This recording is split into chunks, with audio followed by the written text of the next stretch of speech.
अभी मैं महाराष्ट्र के थाने जिला डोंबिवली विधानसभा में हूँ।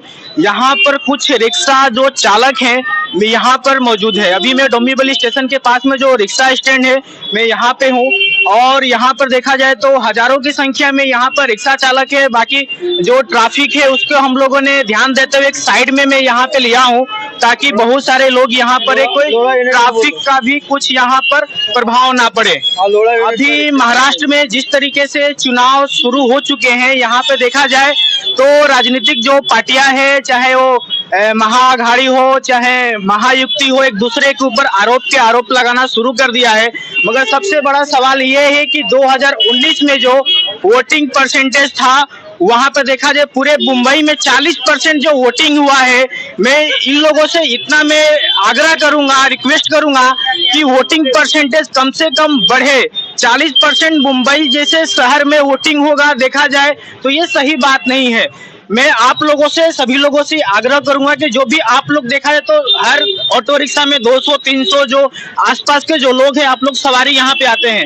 आप लोगों को इतना प्रयास कर सकते हैं कि वोटिंग करना कितना जरूरी है और लोगों को वोट के बारे में बताना कितना जरूरी भी है। बहुत सारे लोग वोट ना करते हुए अनदेखा करते हैं। बहुत सारे लोग बोलते हैं कि किसी का भी सरकार हो, हमसे क्या मतलब है। मगर आप लोग सरकार को टैक्स पे करते हो, कोई भी सामान लेते हो टैक्स पे करते हो, तो उसका एक अच्छा हम लोगों का एक एमएलए चुनने का भी एक जागरूक होना चाहिए। और दूसरी चीज है कि अपने एक अच्छे मुख्यमंत्री राज्य के लिए चुनना बहुत जरूरी है। आपका नाम क्या हुआ? पाटिल, युवराज बलराम पाटिल। युवराज बलराम पाटिल। हाँ, तो हम लोग सबके लिए वोटिंग करेगा ऐसा कुछ नहीं है, लेकिन हमारा जो लोढ़ा यूनिट का जो कार्यकर्ता है वो भी आगे बढ़ाइए। दूसरा बात, हम लोग एक सब मिलके वोटिंग करेंगे।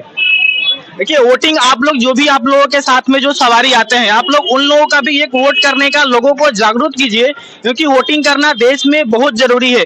जिस तरीके से देखा जाए हिंदू धर्म हो चाहे कोई भी धर्म, एक फेस्टिवल आता है, ये 5 साल में एक यहाँ पे एक लोकतंत्र का ये भी फेस्टिवल एक तरह से ये पर्व है। तो आप लोग इस लोकतंत्र में पूरे भारी संख्या में आप लोग वोटिंग करने के लिए जागरूक कीजिए। हमारे साथ में आपका राजेश जी है। राजेश जी से मैं इनसे थोड़ा बात करता हूँ कि इसमें चुनाव में क्या बदलाव चाहते हैं आप लोग।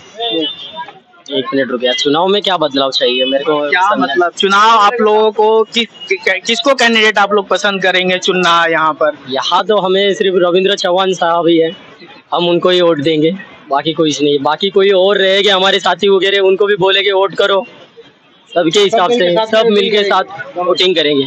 मतलब यहाँ पर रविंद्र चौहान जी का प्रभाव देखा जाए तो ज्यादा है। यहाँ पर अगर देखा जाए तो रविंद्र चौहान ही है हमारे डोंबिवली में, सबसे ज्यादा रविंद्र चौहान साहब ही है, उनको ही वोट देंगे। देखिए, यहाँ पे जो लोग हैं, यहाँ पर कोई भी एक कैंडिडेट रहता है, चुनाव जीतने के लिए चुनाव लड़ता है, कोई वोटिंग भी कोई करता है, तो उन लोगों को एक लगता है कि नहीं मेरे लिए एक कैंडिडेट अच्छा है, तो उसके लिए लोग वोट भी अपना करते हैं।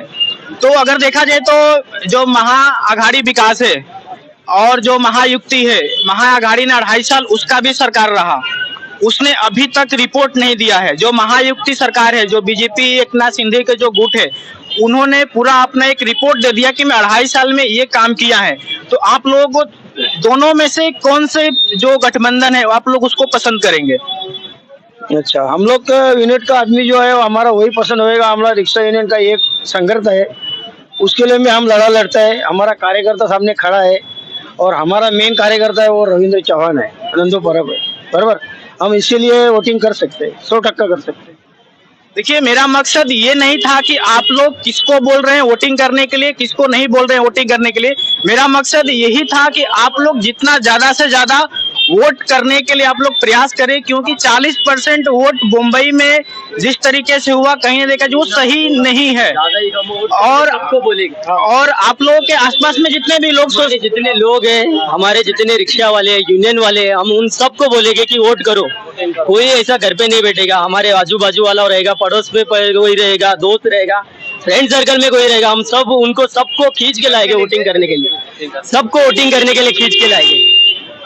अच्छा, देखिए यहाँ पर देखा जाए तो काफी ट्रैफिक भी थोड़ा ना लगे, क्योंकि यहाँ पर सीढ़ी भी है। और यहाँ पर जो रिक्शे वाले हैं, इन्होंने अपना जो भी इन लोगों की राय है वोट देने के लिए, इन लोगों ने साफ, इन लोगों ने बोला।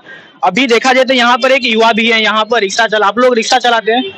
रिक्शा चलाते। तो आप लोग इतना शर्माइए मत, आप लोग इतना तो क्या लगता है आप लोग युवा हैं तो क्या परिवर्तन ऐसा चाहते कुछ हैं? नहीं, हर एक का प्रॉब्लम रहता है, सब अपने अपने हिसाब से जो अपना वोटिंग देंगे उनको वोटिंग देते हैं, ऐसा कुछ नहीं है। वोटिंग मतलब वोटिंग आप लोगों को करना जरूरी है, मैं इसलिए मैं बोल रहा हूँ। वोटिंग करना जरूरी है ना, अपने लिए वोटना जरूरी है एकदम। ये रखिए। देखिए यहाँ पर रिक्शा चालक वाले ने भी बोला कि मुझे वोटिंग करना जरूरी है और वोट के बारे में लोगों को प्रेरित होना चाहिए। आप लोग जितना से ज्यादा हो सके इसको वोटिंग करें। जो लोकतंत्र का ये जो पर्व है ये 5 सालों में आता है, आप लोग इसका वोटिंग करें और पूरा यहाँ पर भारी मतों से जो परसेंटेज का जो आंकड़ा है, जो पिछली 40% था, इस बार 60-70% कम से कम वोटिंग परसेंटेज बढ़ना चाहिए। हर एक विधानसभा महाराष्ट्र में देखा जाए जितना वोटिंग परसेंट बढ़ेगा तो ही जाकर हम लोग एक अपना अच्छा कैंडिडेट और एक अपना अच्छा मुख्यमंत्री चुन सकते हैं।